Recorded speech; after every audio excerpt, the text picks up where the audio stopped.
Yo les amis, c'est Kinoui, j'espère que vous allez bien. On se retrouve aujourd'hui pour la suite de ma série de vidéos dans laquelle j'infiltre une secte sur le dark web.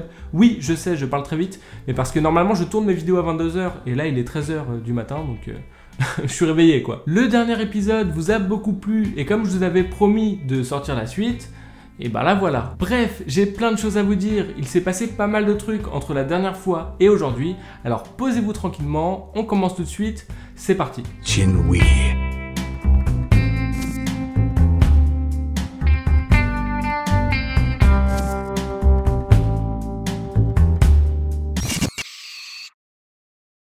Alors juste avant que la vidéo commence, je tenais à préciser qu'elle est sponsorisée par Surfshark. Et d'ailleurs, je bosse pas mal avec eux en ce moment et ça fait super plaisir parce qu'ils soutiennent vraiment la chaîne. Si vous ne connaissez pas Surfshark, il s'agit en fait d'un VPN, donc un logiciel qui permet de changer notre adresse IP. Ce VPN protège nos données personnelles lorsqu'on se connecte à des réseaux qu'on ne connaît pas vraiment. Ça peut être par exemple dans des gares, ou dans des aéroports, peu importe. Surfshark nous permet aussi de ne pas avoir de publicité ciblée, mais également de nous protéger des arnaques, comme les fausses pages web par exemple, ou encore d'éviter de télécharger des logiciels indésirables sur notre ordinateur. Avec Surfshark, on peut choisir parmi une grande liste dans quel pays on souhaite obtenir notre adresse IP. C'est-à-dire qu'avec ce logiciel, quand on se rend sur internet, on peut avoir une identité française, anglaise ou même colombienne. Pour simplifier un peu tout ça, un VPN c'est un peu comme un lien qui nous permet de ne jamais être en contact direct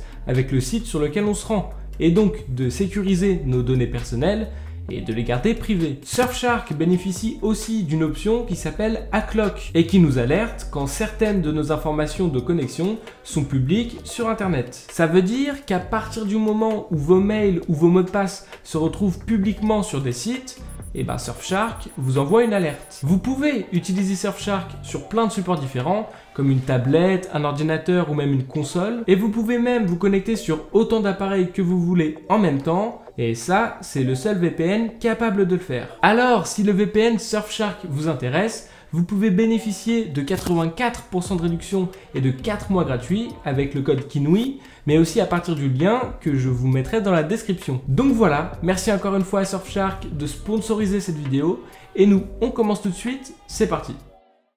Alors comme d'habitude, vous le savez, il s'agit d'une série de plusieurs vidéos, et donc il vaut mieux voir les épisodes précédents pour comprendre ce que je vais vous dire aujourd'hui. Je vous mettrai donc tous les liens dans la description, mais aussi en haut à droite de votre écran, vous pouvez cliquer sur le petit i pour suivre la playlist. Bref, la dernière fois, vous vous souvenez, j'avais pris possession du compte d'un membre qui s'appelle Joe01. Mon compte random n'existe donc plus et je suis maintenant Joe01. Par la même occasion, avec cette nouvelle identité, je suis devenu le nouveau père de Primal Catacombs. Et d'ailleurs, ma première mission en tant que nouveau père était d'aller discuter par message avec un maximum de membres pour savoir s'ils avaient des suggestions à faire pour relancer un peu l'activité de la secte depuis notre nouveau départ. Sauf qu'en parlant avec les autres membres, je suis tombé sur un certain Polskeneuf qui m'a répondu qu'il savait que je n'étais pas le vrai Joe01. Et depuis, j'ai compris que 13 membres de Primal Catacombs, en comptant Polskeneuf,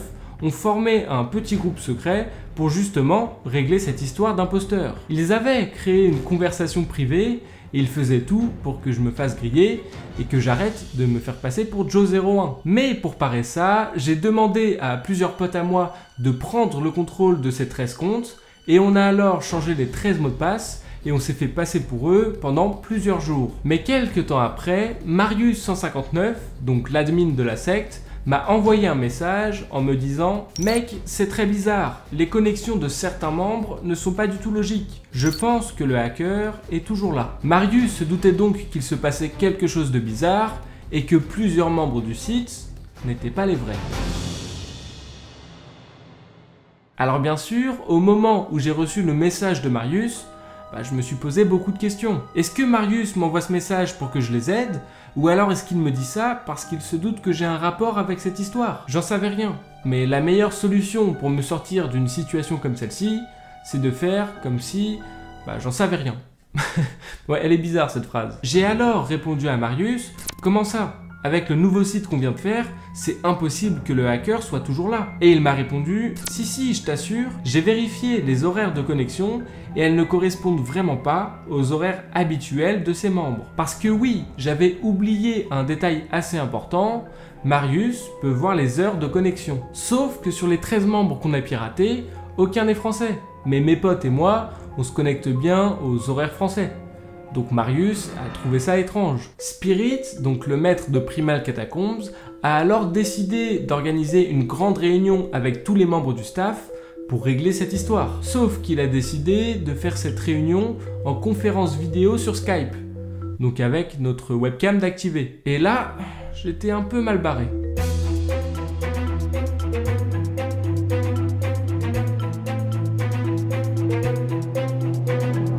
Alors évidemment, comme je ne suis pas Joe01, déjà physiquement je lui ressemble pas. Mais en plus de ça, même vocalement, j'allais me faire cramer. Parce que j'ai pas un accent anglais de ouf. Du coup, j'ai décidé de tout arrêter et de quitter la secte. Allez, salut! Non, en réalité, j'avais pas du tout d'idée pour me sortir de cette situation. Bien sûr, j'aurais pu tout simplement dire que je n'avais pas de webcam. Mais je sais pas, je trouvais que l'excuse était trop simple et que du coup, c'était un peu suspect. J'ai alors cherché un plan et j'ai eu une idée assez risquée. Mon plan de base était d'afficher autre chose que ma tête avec la webcam.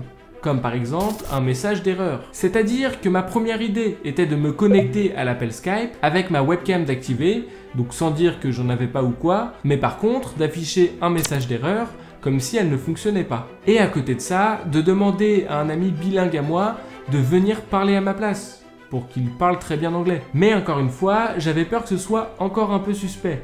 Du coup, j'ai trouvé une autre solution. En plus d'afficher un message d'erreur sur ma webcam, et pour être un peu plus crédible, il fallait que je ne sois pas le seul à avoir ce message d'erreur. Parce que oui, ma technique est sûrement cramée si je suis, comme par hasard, le seul à avoir un bug, mais par contre, si on est ne serait-ce que 2 ou 3 à avoir ce même problème, là déjà c'est moins suspect. J'ai donc trouvé plusieurs solutions. Le jour de la réunion vidéo sur Skype, nous serons 7 de connectés.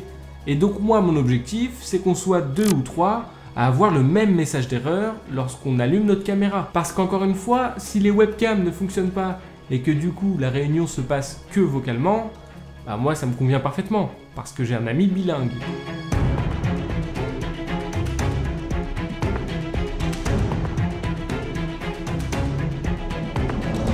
Bien sûr, afficher un message d'erreur à la place de ma webcam, c'est pas très compliqué. Par contre, afficher un message d'erreur à la place de la webcam de quelqu'un d'autre, là c'est un peu plus complexe. Bon, déjà, on va faire les choses dans l'ordre. Dans un premier temps, j'ai réalisé sur Photoshop un faux message d'erreur.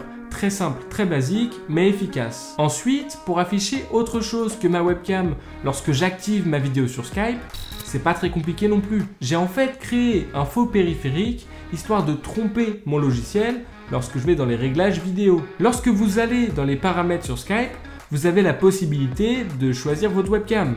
Et moi, comme j'ai créé un faux périphérique, quand je le sélectionne, on ne voit pas de webcam, mais bien mon message d'erreur. Ok, jusque là on est bon, pour moi c'est bon, mais maintenant il faut que j'arrive à faire la même chose du côté d'un autre membre. Sauf que moi, j'ai pas accès au PC de l'autre membre, donc je peux pas créer un faux périphérique comme ça. J'ai alors eu l'idée de créer un virus. Parce que oui, si j'arrive à infecter l'ordinateur de quelqu'un, je pourrais en prendre le contrôle, et donc aller dans les réglages pour faire mon faux périphérique. J'ai donc galéré à trouver une idée, mais j'ai fini par réussir.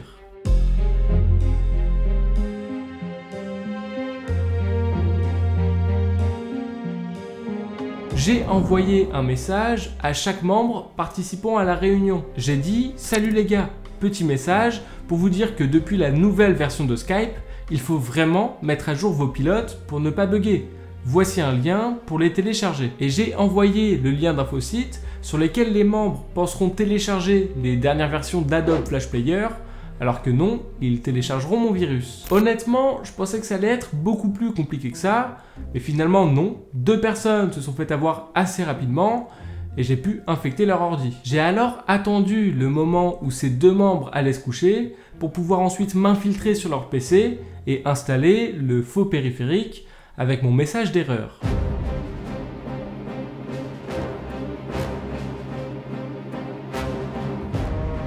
La première personne que j'ai infectée va se coucher. J'attends alors 15-20 minutes et je décide de m'infiltrer sur son PC. Mais malheureusement, il l'avait éteint. Et donc, j'ai strictement rien pu faire. Ouais, j'avais pas pensé à ça. La deuxième personne va à son tour, elle aussi, se coucher. Cette fois-ci, j'attends un peu moins de temps et je tente le tout pour le tout en m'infiltrant sur son ordi. Et là, par contre, ça a bien fonctionné. J'avais bien sûr tout bien préparé en avance et je m'étais même entraîné de mon côté pour faire les différentes manipulations le plus rapidement possible. J'ai donc téléchargé le message d'erreur, j'ai créé le faux périphérique et j'ai tout paramétré dans Skype pour faire en sorte que le jour de la réunion, le message d'erreur s'affiche à la place de la webcam du mec. Je suis alors ensuite allé me coucher et j'ai très mal dormi.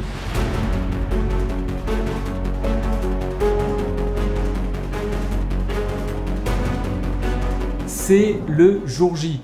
Mais bon, je pense que vous le savez parce que c'était écrit juste avant. Je suis méga stressé. Mon pote bilingue est chez moi et j'ai carrément acheté un adaptateur pour pouvoir mettre 2 casques sur le même ordi pour que j'entende aussi ce que disent les membres de la secte. Bref, tout est prêt pour que mon plan fonctionne. Ça y est, c'est l'heure de la réunion. Spirit, le maître de la secte, lance l'appel. Je prends une grande respiration et je rejoins l'appel. Mais là, gros problème.